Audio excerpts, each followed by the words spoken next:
இந்த வீடியோவில் வந்து முளைக்கட்டி எப்படி கஞ்சி மாவு அரைக்கிறதுன்னு பார்க்கலாம். இதில் மேக்ஸிமம் நான் சேர்த்த பொருள் எல்லாமே ஸ்ப்ரவுட், அதாவது முளைக்கட்டி அரைச்சிருக்கேன்.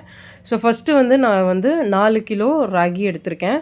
ஸோ இதுலேருந்து நான் பாதி போர்ஷன் மட்டும்தான் எடுத்து கஞ்சி அரைக்க போகிறேன். எவ்வளோ எடுக்க போகிறேன்னா, ஒரு 500 கிராம் ராகி மட்டும்தான் நான் வந்து இந்த முளைக்கட்டுனதில் எடுக்க போகிறேன். மிச்சம் இருக்கிற ராகிலாம் நான் வந்து சப்பாத்தி, அதுக்கப்புறமா வந்து கூழ், பிஸ்கெட்ஸ், அதுக்கப்புறம் கேக்லாம் பண்ணுவேன். ஸோ அதனால் வந்து நான் ராகி எப்போவுமே அதிகமாக அரைப்பேன். ஸோ இது வந்து நல்லா நிறைய வாட்டி வாஷ் பண்ணணும். ஏன்னா நிறைய அழுக்கு இருக்கும். கிட்டத்தட்ட இந்த தண்ணி வந்து இந்த மாதிரி கிளியராக ஆகிற வரைக்கும் நான் வாஷ் பண்ணியிருக்கேன்.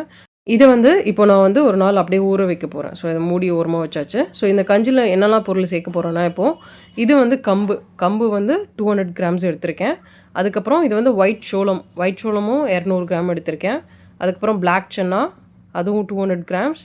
பச்சைப்பயிறு 200 கிராம்ஸ் எடுத்திருக்கேன். ஸோ இது எல்லாத்தையும் நல்லா வாஷ் பண்ணிவிட்டு இந்த மாதிரி ஊற வச்சுட்டேன். நான் எடுக்க போது ஒரு 208 கிராம்ஸ் அது மாதிரி இருக்கும். ஏன்னா நம்ம வாஷ் பண்ண போதே கொஞ்சம் கொஞ்சம் போயிடும். ஸோ அதனால் கொஞ்சம் எக்ஸ்ட்ரா கிராம்ஸ் எடுத்திருக்கேன். நீங்கள் கரெக்டாக ஒரு 200 கூட எடுத்துகிட்டு வாஷ் பண்ணிவிட்டு இந்த மாதிரி ஊற வச்சுடுங்க.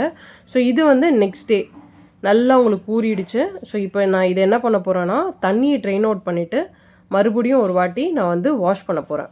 இந்த ஊறின தண்ணியிலே நம்ம மறுபடியும் முளைக்கட்ட வச்சா ஒரு மாதிரி ஸ்மெல் வந்துடும் சீக்கிரமாக. ஸோ அந்த ஊறின தண்ணியை நான் ட்ரெயின் அவுட் பண்ணிவிட்டு ஒரு வாட்டி நல்லா வாஷ் பண்ணி தண்ணி நல்லா இருத்திட்டு இப்போது இதை வந்து நான் அப்படியே முளைக்கட்ட வைக்க போகிறேன்.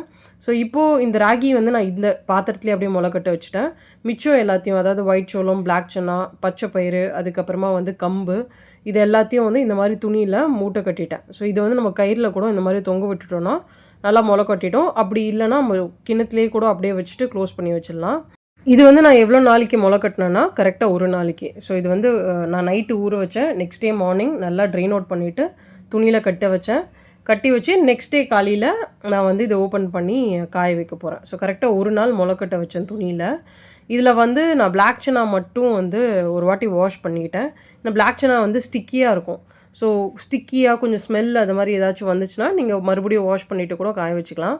எனக்கு பிளாக் சன்னா மட்டும் கொஞ்சம் ஸ்டிக்கியாக இருந்துச்சு. ஸோ அதனால் அதை மட்டும் வாஷ் பண்ணிவிட்டு நல்லா வெயில் காய போது நம்ம துணி வேட்டி இல்லாட்டா ஒரு பெரிய துணி ஸ்ப்ரெட் பண்ணிவிட்டு இதை கொட்டிட்டு நான் மேலே காய வச்சிட்டேன். ஸோ இதோட வந்து நான் வந்து இன்னொரு சில பொருளும் வாஷ் பண்ணி காய வைக்க போகிறேன். ஃபஸ்ட்டு 100 கிராம் ஃபாக்ஸ்டெயில் மில்லட், இது வந்து திணை அரிசின்னு சொல்லுவாங்க தமிழில். செகண்ட் வந்து பான்யார்ட் மில்லட் வந்து குதிரவாளி அரிசி. ஸோ இதுவும் 100 கிராம் எடுத்திருக்கேன். அதுக்கப்புறமா ரெட் ரைஸும் வந்து 100 கிராம் எடுத்திருக்கேன். ஸோ இந்த மில்லட்டில் பார்த்திங்கன்னா பயங்கரமாக அழுக்கு இருக்கும். ஸோ இதுவும் நல்லா வாஷ் பண்ணி தான் ஆகணும். வாஷ் பண்ண போதே தெரியும் உங்களுக்கு எவ்வளோ அழுக்கு இருக்குன்னு. ஸோ இதுவும் நல்லா வாட்டர் வந்து கிளியராக ஆகிட்டோன்னே நம்ம தண்ணியை நல்லா ட்ரெயின் பண்ணிவிட்டு ஊரெல்லாம் வைக்க வேண்டாம். அப்படியே தண்ணி ட்ரெயின் அவுட் பண்ணிவிட்டு நான் மேலே இப்போ காய வச்சுருக்கேன்ல, ஸோ இதோடு சேர்த்துட்டு இந்த அரிசியும் சைடில் கொட்டி காய வச்சுட்டேன். ஸோ இது வந்து ஈவினிங் நான் வந்து ஓப்பன் பண்ணி பார்த்தேன். ஸோ இது வந்து நல்லா காஞ்சிருந்துச்சு. ஸோ இதை நான் நெக்ஸ்ட் டேவும் காய வைக்க போகிறேன். இன்றைக்கி வந்து நான் வந்து ராகியும் காய வைக்க போகிறேன். ராகி வந்து 2 நாள் நான் வச்சுருந்தேன். ஏன்னா நம்ம எவ்வளோ நாள் எக்ஸ்ட்ரா வைக்கிறோமோ அவ்வளோ பெருசாக அந்த ஸ்ப்ரவுட்ஸ் வரும். ஸோ வந்து நான் 2 நாளில் வந்து ராகியை முளைக்கட்ட வச்சுருந்தேன். ஒரே ஒரு நாள் தான் வந்து நான் வந்து இந்த பச்சைப்பயிறு, அந்த பிளாக் சன்னாலாம் முளைக்கட்ட வச்சேன். ஸோ ராகி பொறுத்த வரைக்கும் 2 டேஸ். ஏன்னா ஒரு நாள் வைக்க போது ஸ்ப்ரவுட்ஸ் ரொம்ப சின்னதாக இருக்கும். ஸோ அதனால் நான் 2 டேஸ் வந்து ராகி எப்போவுமே முளைக்கட்ட வச்சுட்டு காய வைப்பேன். ஸோ இதை காய வைக்க போது செகண்ட் டே அன்றைக்கி நான் வந்து இந்த முளைக்கட்டின இந்த பச்சைப்பயிறு, பிளாக் சன்னா, அதுக்கப்புறமா வந்து இந்த கொண்டக்கடலை எல்லாமே இருக்குல்ல, ஸோ அதையும் வந்து நான் செகண்ட் டேவும் காய வச்சேன். ராகி பொறுத்த வரைக்கும் பிரச்சனையே இல்லை. ஜஸ்ட் 1 டேயில் காஞ்சிடும். நீங்கள் எவ்வளோ பெரிய துணி ஸ்ப்ரெட் பண்ணுறீங்களோ அதில் ராகி நல்லா போட்டு ஸ்ப்ரெட் பண்ணிடலாம். ஸோ நல்லா காஞ்சிடும் 1 டேயில். ஸோ இது வந்து இன்றைக்கி வந்து நான் கொண்டுட்டு போய் அரைக்க போகிறேன். ஸோ இந்த முளைக்கட்டின பச்சைப்பயிறு எல்லாத்தையும் வந்து ஒரு முரத்தில் அள்ளிட்டு கொஞ்சம் கொஞ்சமாக நான் வந்து ஒரு பாத்திரத்தில் மாற்றிட்டேன். ஏன்னா நூல் ஏதாச்சும் இருந்தால் ஸோ நம்ம மாற்ற போது தெரிஞ்சிடும். ஸோ அதே மாதிரி இந்த ராகி முளைக்கட்டி நம்ம காய வச்சோம்னா இதுவும் நல்லா காஞ்சிருச்சு.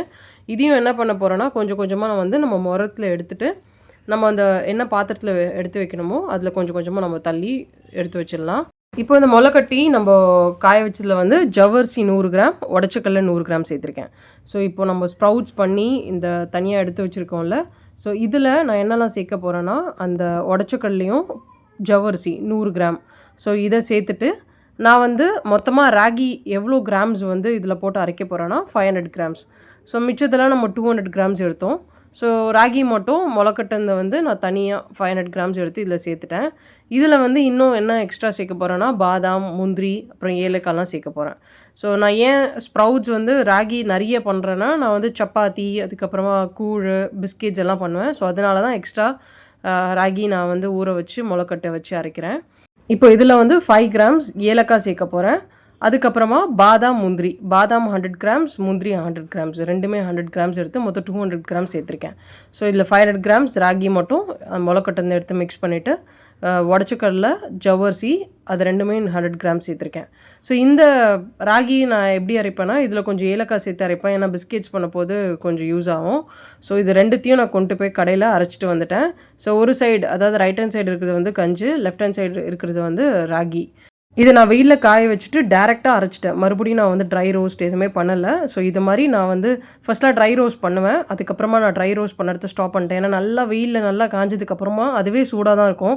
மறுபடியும் நான் திருப்பி வதக்கலாம் தேவையில்லை. நம்ம அப்படியே கொண்டு போய் அரைச்சிடலாம். கண்டிப்பாக ஸ்டோர் பண்ணி வைக்கிறதுக்கு முன்னாடி ஜல்லிச்சுட்டு தான் ஸ்டோர் பண்ணணும். ஜல்லிச்சுட்டு நல்லா மாவு ஆறுனதுக்கப்புறமா ஒரு ஏர்டைட் கண்டெய்னரில் போட்டு வச்சிங்கன்னா கெட்டு போகாது. இது வந்து ரொம்ப ஹெல்த்தி. ஏன்னா எல்லாமே நம்ம முளைக்கட்டி அரைச்சிருக்கோம். குழந்தைங்களுக்கு ரொம்ப நல்லது. என்னோடய பொண்ணும் விரும்பி குடிப்பா, நானும் ரொம்ப விரும்பி குடிப்பேன். அவ்வளோ டேஸ்ட்டாக இருக்கும் இது. ஸோ இதை நம்ம தண்ணியில் கரைச்சி நல்லா அப்படியே கொதிக்க வச்சு அப்படியே குடிக்கலாம். மில்க் கூட சேர்த்து குடிக்கலாம். ஸோ ரெண்டுமே ரொம்ப நல்லாயிருக்கும் இது.